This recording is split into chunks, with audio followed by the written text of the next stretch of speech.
नमस्कार. एकीकडे जागतिक युद्ध आणि जागतिक मंदी असताना, बेरोजगारीचा यक्ष प्रश्न असताना शिक्षक नोकऱ्या सोडत आहे, हे एक कटू सत्य आहे. तर टीचर इज वॉकिंग अवे हा एनसीईआरटीचे माजी डायरेक्टर कृष्णा कुमार यांचा लेख इंडियन एक्सप्रेसमध्ये काही दिवसापूर्वी छापून आला आणि त्यामध्ये यातील भयानक वास्तव हे मांडलं आहे. आज देशातील शाळांमध्ये एक शांत अस्वस्थ करणारी क्रांती सुरू आहे. ती म्हणजे शिक्षकांच्या मनातील थकव्याची, असहाय्यतेची आणि निराशेची. शिक्षक नोकऱ्या सोडत आहेत, कारण काही निशब्दपणे तर काही मनानेच आता मागे हटत आहेत. नवीन पिढीला विचारलं, बाळांनो तुम्हाला काय व्हायचं, तर शिक्षक व्हायला कुणीही तयार नाही. असं का बरं होतंय, तर त्याचं कारण सांगता येईल. शैक्षणिक गुणवत्तेच्या गोंडस नावाखाली व उदंड उपक्रमामध्ये शिक्षक गुदमरतोय. शिक्षणाचा गळा घोटला जातोय. प्रशिक्षणी, कार्यशाळा यांचा न सोसणारा मारा सततचा आहे. नोकरी मिळवण्यासाठी संघर्ष आणि आता नोकरी टिकवण्यासाठी सुद्धा संघर्ष, कारण टीईटीचं सीईटीचं भूत या शिक्षकांच्या मानगुटीवरती आहे.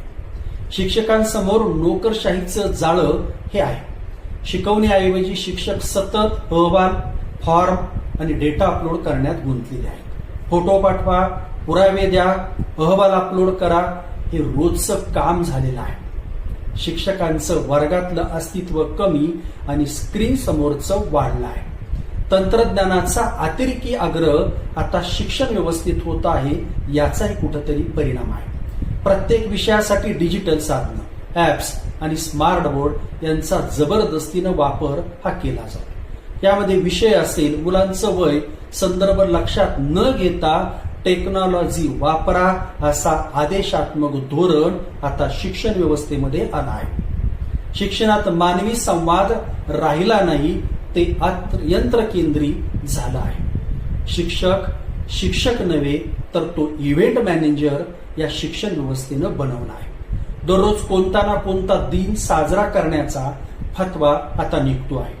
जयंत्या, पुण्यतिथ्या, योग दिन, मातृभाषा दिन, पर्यावरण दिन असे असंख्य दिन दिवसेंदिवस चालू आहेत. शैक्षणिक गुणवत्ता वाढवण्याऐवजी कार्यक्रमांची संख्या आणि कार्यक्रम कसे झाले हाच आता शिक्षण व्यवस्थेचा गुणवत्तेचा मापदंड आहे. मुख्याध्यापक आणि शिक्षक दोघेही याच प्रदर्शनात अडकलेले दिसत आहेत. ग्रामीण शिक्षकांची बिकट अवस्था झालेली आपल्याला दिसून येते.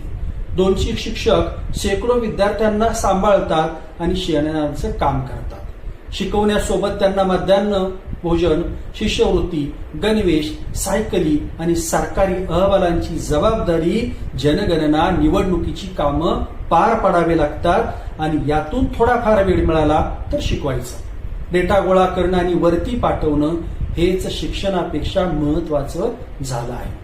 मानसिक आणि ताण आणि आत्मसन्मानाचा ऱ्हास आता शिक्षकांमध्ये दिसतो. वरून होणाऱ्या सततच्या नियंत्रणानं, संस्था चालकांच्या रिमोट कंट्रोलमुळे शिक्षकांचा आत्मविश्वास कमी होत चालला आहे. प्रत्येक कृतीचे पुरावे मागितले जातात. विश्वास आता हरवला आहे. विद्यार्थ्यांच्या तणावग्रस्त वर्तनाशी लढताना शिक्षकही भावनिकरित्या आता थकला आहे. पालकांच्या अवास्तव अपेक्षा, प्रत्येक गोष्टीत पुरावा देण्याचा दबाव हा येतो आहे आणि शिक्षणाचं मूळ उद्दिष्टच हरवलं आहे. अभ्यासक्रम पूर्ण करण्याचा शिक्षकांवरती असलेला प्रचंड दबाव हा दिसतो. विषयांची वाढलेली अतिसंख्या ही या शिक्षण व्यवस्थेचा एक अडथळा ठरत आहे. शाळा माणूस घडवण्याचं ठिकाण राहिलेल्या नाहीत. आज शिक्षण व्यवस्था कार्यक्षमता दाखवण्याचं प्रकल्प बनले आहे. शिक्षक आणि विद्यार्थी यांचं नातं, जे शिक्षणाचं हृदय होतं, ते डेटा आणि डेडलाईन मध्ये हरवलं आहे. विद्यार्थी शिक्षकांना सर्व्हिस प्रोव्हायडर समजतात. आदर आता राहिला नाही. त्यामुळं अनेक शिक्षक आता नोकऱ्या सोडताना दिसत आहेत. काही विचार करत आहेत. आता विचार करण्याची वेळ आली आहे. शिक्षणाचं केंद्र पुन्हा मूल आणि शिक्षक असायला हवा, डेटा आणि अहवाल नव्हे, हे संस्था चालकांनी आणि शिक्षण व्यवस्थेनं जाणलं पाहिजे.